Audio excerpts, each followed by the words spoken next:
Okay, now we're talking about the case for conservation. Let's talk about vehicles. Cars and light trucks account for 40% of the U.S. oil consumption, and these guys emit 30% of the nation's carbon dioxide. So we're talking about the single biggest thing. And what has been done in the past for conservation? Well, in 1975, Congress enacted what they called the Corporate Average Fuel Economy Standard. It's called the CAF standard or CAF standard. It This is what's really cool. It doubled the fuel economy for new vehicles, and it saved the U.S. approximately 30 million barrels of oil a day. Remember, we use about 20 million today, so that's a significant amount. Most successful energy saving ever adopted. I want you to know that. Now notice the CAF standards, big time, big change here, right? Okay, and they were very nice because the price per gallon went down for gasoline, but it leveled off. And in fact, well, let's see, 1970, the average was 16 miles per gallon.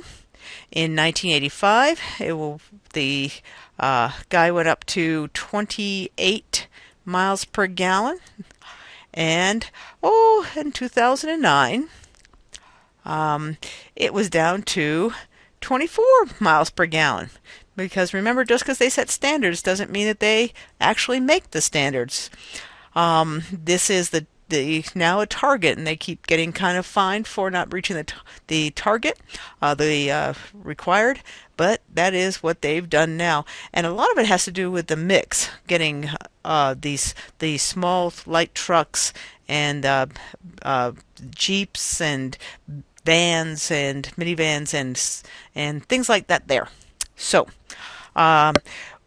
if we did this again, let's just say, if we made all the vehicles in the U.S. average about 40 miles per gallon, and you realize that we already have 6 that are non-hybrids that do that, that are in production right now, we'd save another 3 million barrels of oil.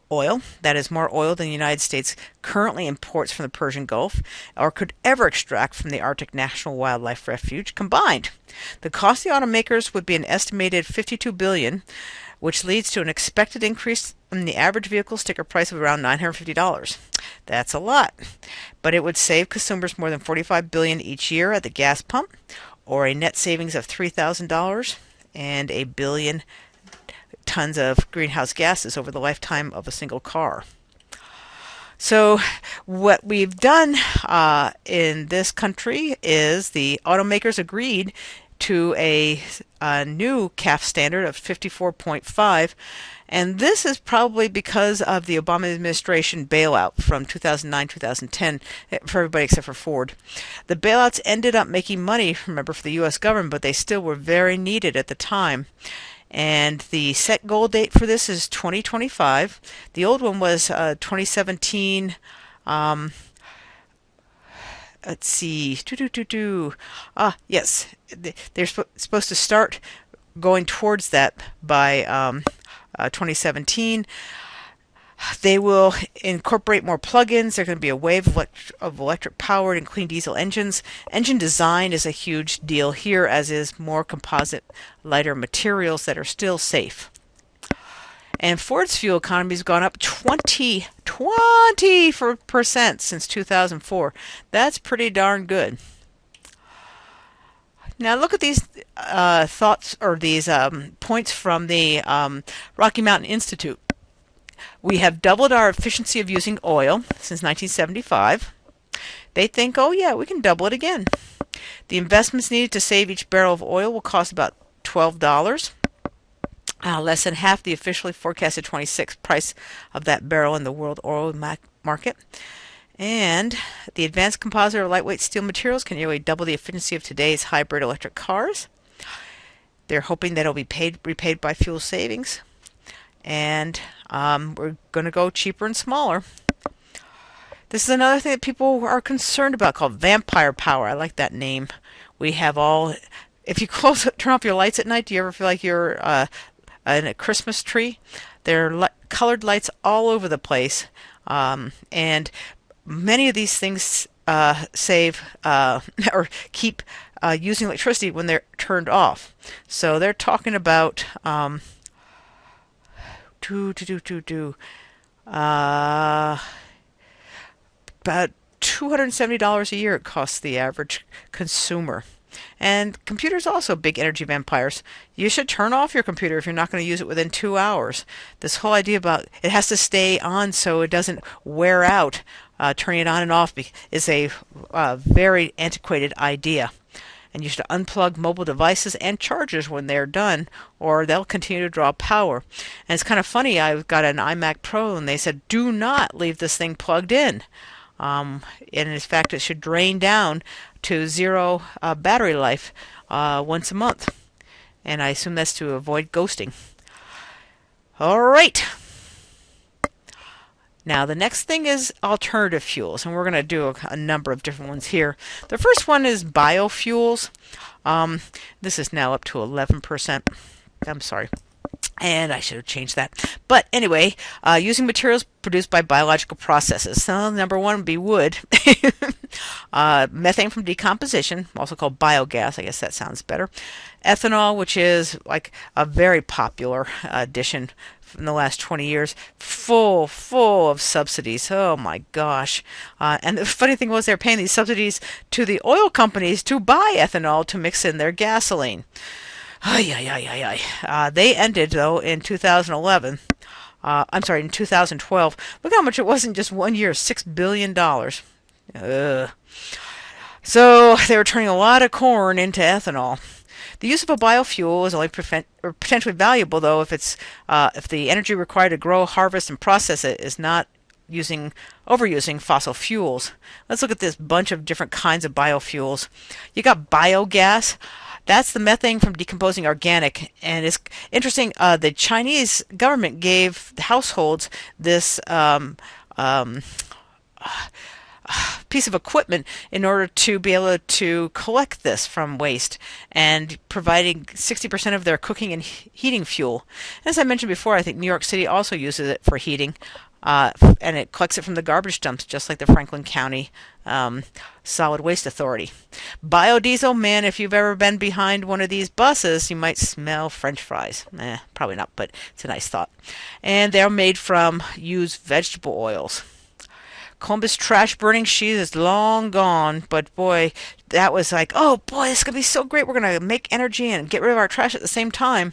Unfortunately, they found that it was also spewing out nasty chemicals, and they finally got somebody to they finally paid somebody to take it down, and it is now gone. Ethanol, she is big in this country, by far the biggest. And we'll see what happens after the subsidies are gone now. It is more expensive than gasoline because it's made around here from corn. She's cleaner than gasoline, but you wonder about the fuel values are lower, and the crops, this is the big thing. The crops require energy to grow, harvest, process, and they remove food from production. Places like Brazil use sugarcane. They've got very cheap labor, unfortunately to say, and their engines are built to be able to run on pure ethanol. They've also been talking about using sawgrass and algae. Here's one of our biodiesel placards on our trucks, on our buses. All right.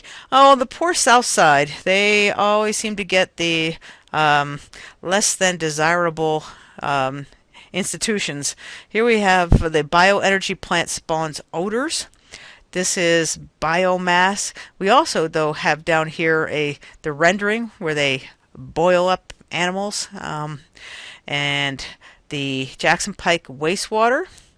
Then we have the steel castings. That smells horrible. The things that they need to do that. And then, of course, our friendly landfill. And here, just if you are curious, and I knew someone whose dad was a farmer and he used to make this to power up his tractors. You make your own biodiesel from taking the spine off of the triglyceride, and you need vegetable oil, or if it's used, you got to take out the big yucky pieces there. sodium hydroxide or lye drain cleaner, then some methanol, that's the heat fuel. And your blender, I'd love to see this. Blender until it's completely dissolved, and add a liter of your vegetable oil to the mixture. Continue blending, and then pour in a wide mouth jar. And what comes off is the, like I say, the spine of glycerin, which is that nice slippery stuff they put in hand soap. That's that's what makes something a triglyceride versus just crude oil. And then the top layer is your biodiesel. And you got to be careful because it's got a different melting point, and you want to be sure it doesn't clog up your hoses. Okay, now should the government subsidize alternative energy? How does it do this? It requires, for example, a percent of energy to come from alternative sources. And Strickland got this through for 12.5% of our electricity must come from renewable. And so far, Kasich has also kept that as part of our goals. They also provide money to private industries, the solar panel companies, with the Solandra being the poster child for bad investments. Supporting research at government agencies like the Department of Energy, Department of Defense. This is how the internet became a viable thing for the population. Also, semiconductor industry grew from this. All sorts of things grow from the huge amount of research done with the backing of the government. What impact does the government have on carbon-based industries? Well, they sure do give a lot of support money to the fossil fuel companies, that's for sure.